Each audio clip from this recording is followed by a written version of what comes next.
ഇന്ന് തന്നെ ഡൗൺലോഡ് ചെയ്യൂ. കാണൂ നിങ്ങളുടെ ഫേവറേറ്റ് ഷോസ്. നിങ്ങൾക്ക് പിന്നാലെ തന്നെ ഉണ്ടാവും. വാക്കുകൊണ്ടല്ല, വാളുകൊണ്ട് ചെയ്തു കാണിക്കാൻ ശ്രമിക്ക. എങ്കിൽ ഞങ്ങൾ പറയും നീ ഒരാണാണെന്ന്.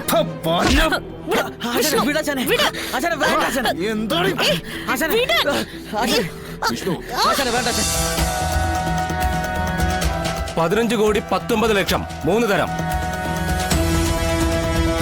3 തരം ലേലം രോഹിത്തിന്റെ പേരിൽ ഉറപ്പിച്ചിരിക്കുന്നു.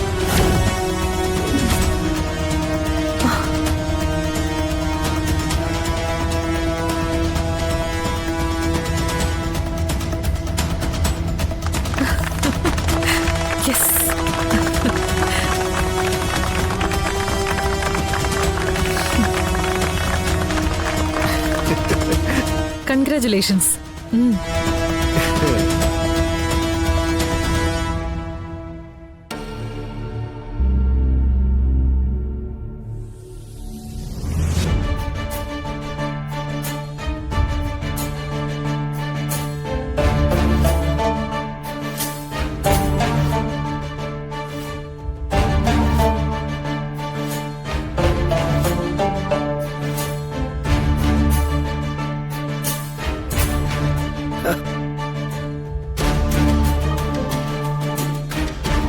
സോറി വിഷ്ണു, ഒരു സർപ്രൈസ് പോലെ തനിക്ക് ഈ വീട് നൽകണമെന്ന് എനിക്കൊരു ആഗ്രഹം ഉണ്ടായിരുന്നു. സ്വന്തം വീട് നഷ്ടപ്പെട്ടു പോകുമ്പോ ഉണ്ടാവുന്ന വേദന അറിയാവുന്നതുകൊണ്ട് ശ്രമിച്ചതാ. പക്ഷേ പരാജയപ്പെട്ടു പോയി. ചിലപ്പോ ഇതിലും വലിയൊരു അംഗത്തിലൂടെ മാത്രമേ ഇത് വീണ്ടെടുക്കാനാവുന്ന സർവേഷൻ എഴുതി വെച്ചിട്ടുണ്ടായിരിക്കും. തിരുത്താൻ നമ്മളെ കൊണ്ടാവില്ലല്ലോ സുബേർക്ക. പോട്ടെ, ഈ പരാജയം വിജയത്തിന്റെ മുന്നോടിയെ കണ്ടോട്ട് തിരിച്ചു പിടിക്കും ഞാനിത്. ഇനിയുള്ള എന്റെ ശ്രമവും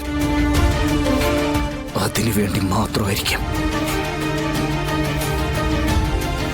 രോഹിത്തെ, വാ.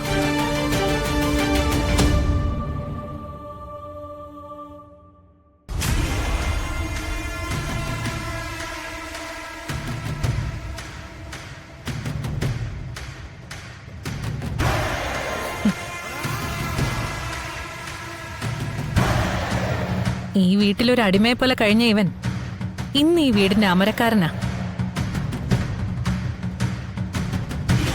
അമരത്തിവനാണെങ്കിലും ഇവിടെ എന്ത് നടത്തണം എന്ത് നടത്തണ്ടെന്ന് തീരുമാനിക്കാനുള്ള അവകാശം അത് ഞാനങ്ങ് എഴുതിയെടുത്തിരിക്കുക. എന്നാലല്ലേ എനിക്കിഷ്ടമുള്ള കാര്യങ്ങളൊക്കെ ഇവിടെ നടത്താൻ പറ്റൂ. ഞാൻ മനസ്സിൽ കാണുന്ന പല ബിസിനസ്സുകളുടെയും ഹെഡ് ഓഫീസ് എന്ന് പറയുന്നത് ഈ വീടായിരിക്കും. കോടികൾ കൊടുത്ത് വിലക്കെടുത്തതേ ഇവിടെ ഒരു കുളം കുത്താൻ തന്നെയാ. വലിയൊരു കുളം. ഇടയ്ക്ക് ഫാമിലി ആയിട്ട് ഇങ്ങോട്ടേക്കൊക്കെ ഒന്ന് ഇറങ്ങു നീ. പഴയ ഓർമ്മകൾ പുതുക്കാം. ആ കുളത്തിൽ എല്ലാവർക്കും കൂടി ഒന്ന് അടിച്ചു നനച്ച് കുളിക്കുകയും ചെയ്യാം. വേണ്ട, ഇവിടെ വെച്ചൊരു കുഴപ്പമുണ്ടാക്കണ്ട. കമല, നിനക്ക് ബുദ്ധിയുണ്ട്. ഇവനെയും വിളിച്ചോണ്ട് പോവാൻ നോക്ക്. ഇല്ലെങ്കിൽ ഈ മുറ്റത്ത് തന്നെ ഒരു കുഴി വെട്ടി ഇവനെ ഇവിടെ ഇട്ട് മൂടേണ്ടി വരും. അധിക നാളൊന്നും നിന്നെയൊക്കെ ഇവിടെ വാഴിക്കില്ലടി. ഞാൻ വാഴിക്കില്ല. വിഷ്ണുവായി പറയുന്നേ. ആദ്യം കേറി കിടക്കാൻ ഒരു കൂര ഉണ്ടാക്ക്. എന്നിട്ട് നീ വെല്ലുവിളിക്ക്. എന്നാൽ അതിനൊരു അന്തസ്സുണ്ട്. ഞാൻ തിരിച്ചു വരൂടി. ഇത് സ്വന്തമാക്കാൻ വേണ്ടി മാത്രമല്ല,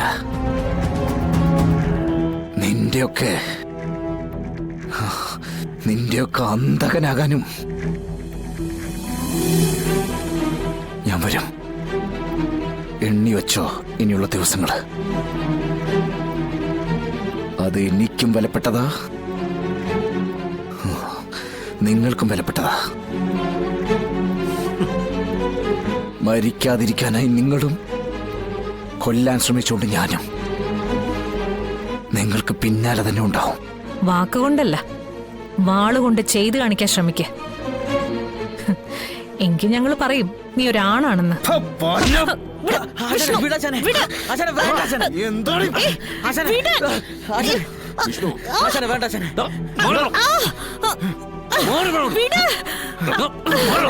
ഇവിടെ ഒരു കയ്യങ്ങളിയും വേണ്ട, നിർത്താം. തൽക്കാലം നീ രക്ഷപ്പെട്ടു. പക്ഷെ നിനക്ക് അധികം ആയുസ് ഉണ്ടാവില്ല. കേട്ടടി, കുറിച്ചു വെച്ചു നീ. കേട്ടടാ പട്ടി. കമല, സുബൈർക്ക് നോക്കിക്കോ.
ദിവസം കഴിയും തോറും എനിക്ക് ഈ വീടും അന്യമായിക്കൊണ്ടിരിക്കുക.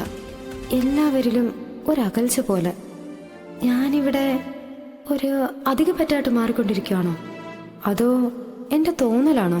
ആർക്കും വേണ്ടാത്തവളെ പോലെ എൻ്റെ ജീവിതം ഇതിനകത്ത് അകപ്പെട്ടു പോവോ? പപ്പിക്ക് അവകാശികളായി. ഇന്നല്ലെങ്കിൽ നാളെ അവര് പപ്പിയെ ഏറ്റെടുക്കും.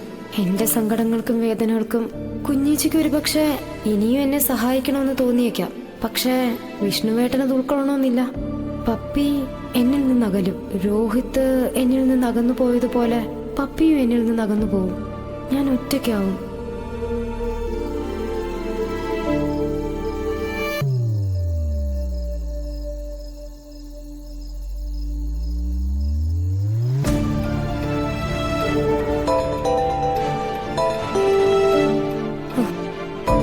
രോഹിത്താണല്ലോ. ഇതെന്താ ഇപ്പൊ പതിവില്ലാത്തൊരു വിളി? ഹലോ. ഈ ശബ്ദം അത്ര പെട്ടെന്ന് മറക്കില്ലെന്നറിയാം. അല്ല, ഇതെന്താ പതിവില്ലാത്തൊരു വിളി? പതിവില്ലാത്തൊക്കെ ജീവിതത്തിൽ സംഭവിക്കുമ്പോ പഴയതൊക്കെ ഒന്ന് ഓർത്തുപോയി.